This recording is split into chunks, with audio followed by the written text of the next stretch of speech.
What's up? It's your Rebuke coming at you, man. And we got some breaking news about the WFLA, right? At least 40 killed in Russian attacks on Ukraine. All right?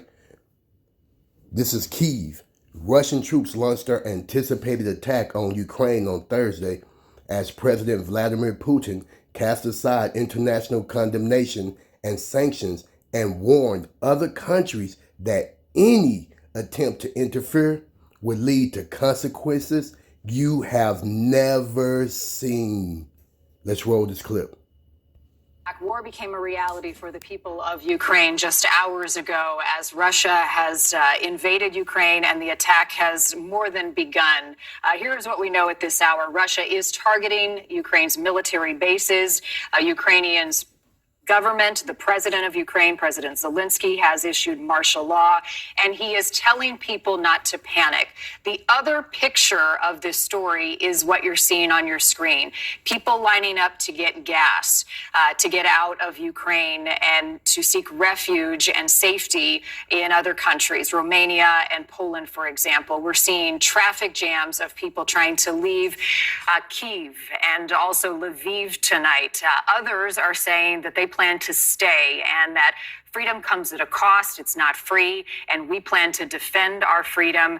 We spoke to a young man who was hiding out in his flat with others, preparing to go to a bomb shelter. We also have spoken with a woman just moments ago who is hiding in a stairwell, but both planning to stay. So the mentality of those in Ukraine tonight split. Some willing to stay and fight, confident in the Ukrainian government. Others not sure what Vladimir Putin has up his sleeve and what happens next now that this war has begun. There's what happens next inside of Ukraine, and I would tell everyone that the fog of war is very real. We hear about a couple of helicopters and a couple of planes maybe shot down and some bombings and some sounds.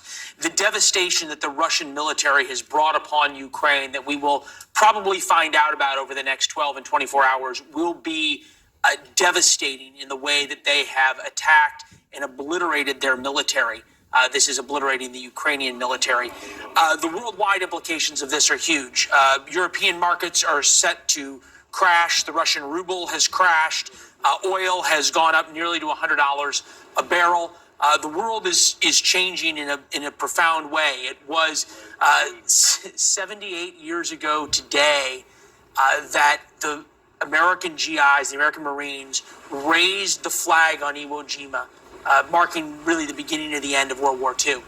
And once again now, war has broken out inside Europe. The Economist just wrote, now that hostilities are breaking out, the most immediate question is how far Russia is prepared to subdue its neighbor. And that's what's going on. This is the shock and awe, the softening up before the urban combat we will see of Russian tanks moving across vast portions of Ukraine. The other thing to watch for here, and we're going to see this, Kelly Meyer was talking about this, the response of the United States and our allies. So much of that has already been baked into Vladimir Putin's calculus. Now the question is, you can see some lights on in the White House, the family residence of the first floor of this first family on the second floor on the right. The lights are out at the White House, indicating the president is most likely asleep. Will the United States be able to do something that Vladimir Putin has not already baked into his calculus? That's the big question tonight, and our thoughts are with the Ukrainian people. It was chilling and also so brave to hear the personal accounts of their preparedness and their willing to stay and fight, and their optimism in their own government, but also in the world. Their call for support, that this is a much bigger thing than what we're seeing in Ukraine. There are global implications. Vladimir Putin is threatened by democracy, and this is just the beginning. A truck pulled out. So as you see, folks, it's on and popping, man. You know, the war has started. Is this World War III in its beginning stages? Man, be prepared. Drop your comments down below.